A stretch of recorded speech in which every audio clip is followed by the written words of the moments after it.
Dongeng Bahasa Indonesia. Ular Putih. Zaman dahulu kala, hiduplah seorang raja yang mulia, memiliki hati yang murah, dicintai semua orang. Seseorang yang tahu secara ajaib segala sesuatu yang terjadi di kerajaan. Setiap malam setelah makan malam, dia disajikan hidangan penutup oleh pelayan kepercayaannya. Bahkan pelayan pun tidak tahu makanan apa itu.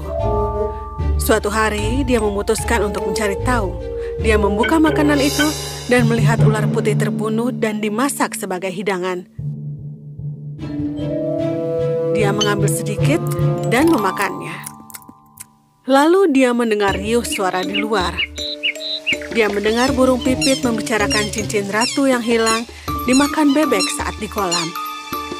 Dia menangkap bebek itu dan mendapat cincin dengan cara membunuhnya, memberikan cincin itu kepada ratu, dan sang raja bertanya untuk imbalannya.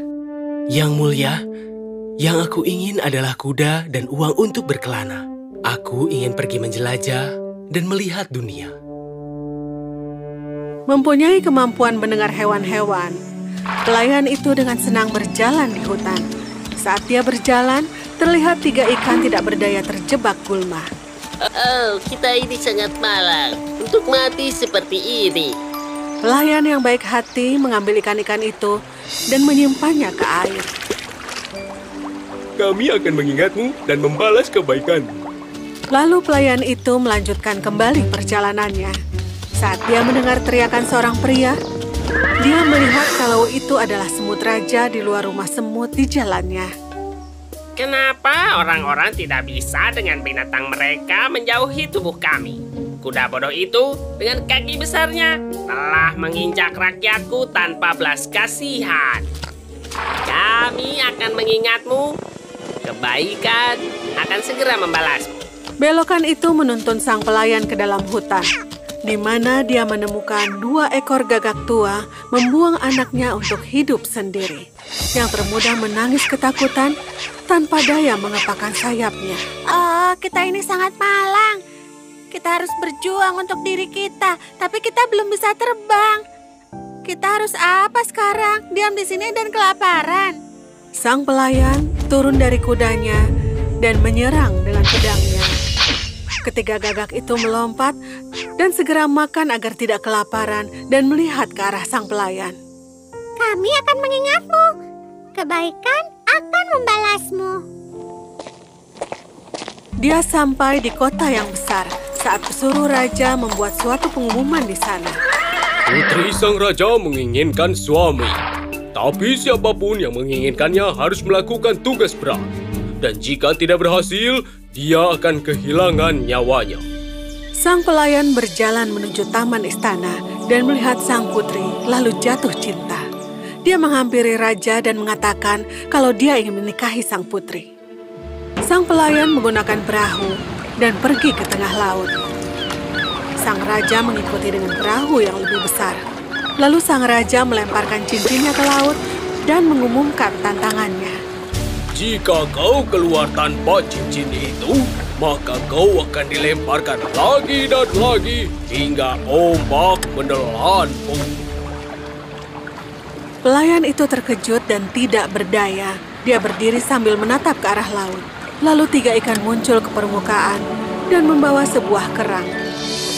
Mereka tersenyum dan pergi saat sang pelayan membuka kerang untuk menemukan cincinnya. Dengan senang hati dia bawa ke raja. Namun ternyata sang putri marah dan membuat tugas lain untuk diselesaikan. Sebelum dia setuju untuk dinikahi oleh sang pelayan. Putri yang marah lalu membawa sang pelayan menuju taman, di mana mereka menaburkan 10 karung gandum millet di taman saat malam tiba. Besok pagi sebelum matahari terbit, gandum ini sudah harus diambil. Dan tidak boleh ada yang tertinggal. Tersesat dan putus asa, sang pelayan itu menyerah dan duduk di antara gandum. Dia menutup mata saat malam berlalu dan pagi hari tiba. Dia membuka mata melihat 10 karung gandum millet. Dengan ribuan semut yang dipimpin oleh semut raja yang tersenyum. Dia gembira melihat sang putri tiba dengan terkejut, namun dia masih belum puas. Namun ternyata Sang putri masih belum luluh juga hatinya. Ada satu tugas lagi yang harus kau selesaikan, lalu mungkin kita akan menikah. Tentu saja, Nona. Keinginanmu adalah tugasku. Kau harus mengambilkan aku apel emas dari pohon kehidupan. Sang pelayan itu pergi dari kerajaan untuk menjalankan tugasnya mencari apel emas. Dia berjalan berhari-hari tanpa tujuan karena dia tidak tahu di mana pohon kehidupan itu. Dia kelelahan, sepatunya rusak. Dia memutuskan untuk beristirahat di bawah pohon dan menutup matanya. Saat dia membuka mata, terlihat 3 ekor gagak duduk di lututnya dengan sebuah apel emas di perutnya. Kami adalah 3 gagak yang kau selamatkan dari kelaparan. Saat kami tumbuh dewasa dan mendengar kalau kau mencari apel emas, kami terbang melintasi laut ke ujung dunia, di mana pohon kehidupan itu berada, dan membawakan apel ini untukmu. Dengan kegembiraan, dia membawa apel itu kepada sang putri, yang hatinya luluh melihat apel itu. Dia memotongnya menjadi 2, dan mereka memakannya. Mereka menikah dan hidup bahagia selamanya.